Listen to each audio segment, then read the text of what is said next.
ध्यान नहीं होवे मुखिया बिना गाँव, ध्यान बिना ध्यान नहीं होवे मुखिया बिना गाँव, जैसे न रख लगा थे ना। संगी ज्ञान बिना रे जिंदगी अबिरथा है ना, संगी ज्ञान बिना रे जिंदगी अबिरथा है ना। ध्यान बिना ध्यान नहीं होवे मुखिया बिना गाँव, ध्यान बिना ध्यान नहीं होवे मुखिया बिना गाँव, जैसे न रख लगा थे ना।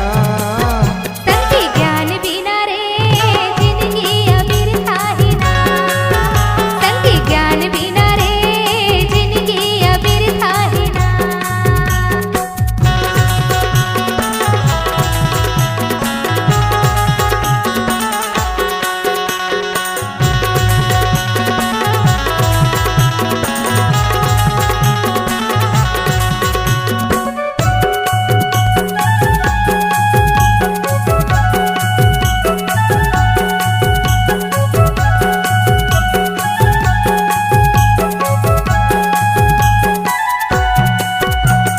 सबके मन मना दानी बिलल्ला है भारी, कोनो बात के पकड़ नहीं करे मनमानी।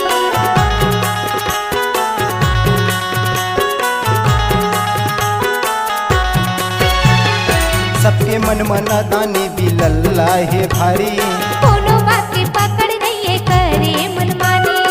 आँख बिना दिखे नहीं रहा कुछ कहीं, आँख बिना दिखे नहीं रहा कुछ कहीं, जैसे अंधियारी लगा थे ना। संगी ज्ञान बिना रे जिंदगी अबिरथा है ना, संगी ज्ञान बिना रे जिंदगी अबिरथा है ना।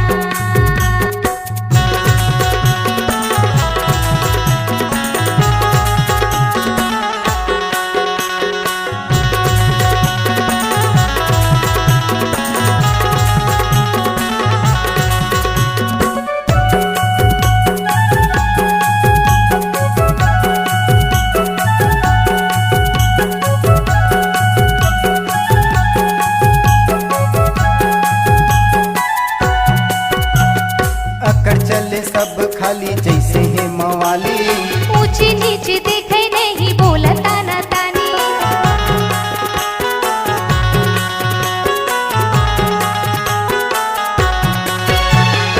अकड़ चले सब खाली जैसे है मवाली, ऊंची नीचे देखे नहीं बोला ताना तानी।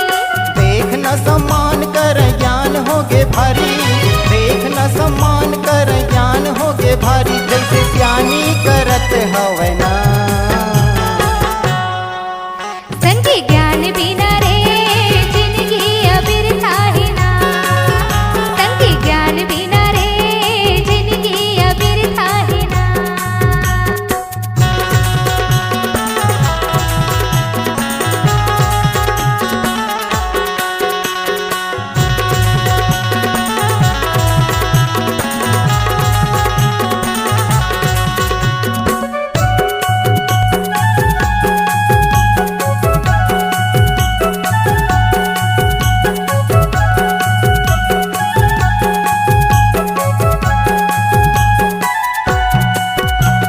बात करे बड़ भारी मारे होशियारी, बोले नहीं मोर सही जैसे कोनो काही।